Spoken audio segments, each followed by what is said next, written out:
Mphathi, uyazi sekwenzeke inkinga la mphathi. Uyasikhumbula lesiguli sakaKhuzwayo ebesinama-ulcer lesi bengisihlinza.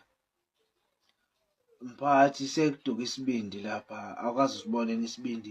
Bengihlinza lapha uKhuzwayo, isiguli lesi esifike eKuthanga.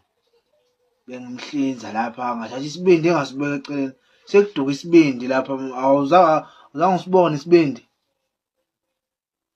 Cha mphathi, bengimhlinza nje ngoba phela ubenama-ulcer. Nakho-ke sekumele ngibuyisele manje. Lo muntu kumele aphaphame manje, isikhathi sakhe sesishayile, isibindi sidukile. Ngazi ngizothi-ke manje, akekho umuntu okwambona mhlambe ebhizi kwi-microwave. Akekho okwambona elantshini, mhlawumbe ngizama ukufonela abase bebuye elantshini. Angisazi mina, angisazi mphathi, kodwa noKhuzwayo awazi usuke bengayingane ey'nyangeni, hhayi.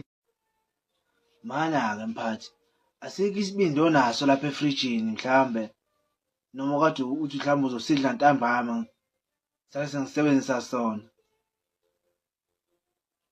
Noma-ke awunayo imbuzi lapho mphathi nje, imbuzi nje engathi mhlawumbe awunandaba nayo. Siyisheshise manje nje, siyisheshise manje wena mphathi ngoba yabonakala phela manje. Asikho-ke isibindi esingenzi lutho mhlawumbe ongangiboleka sona.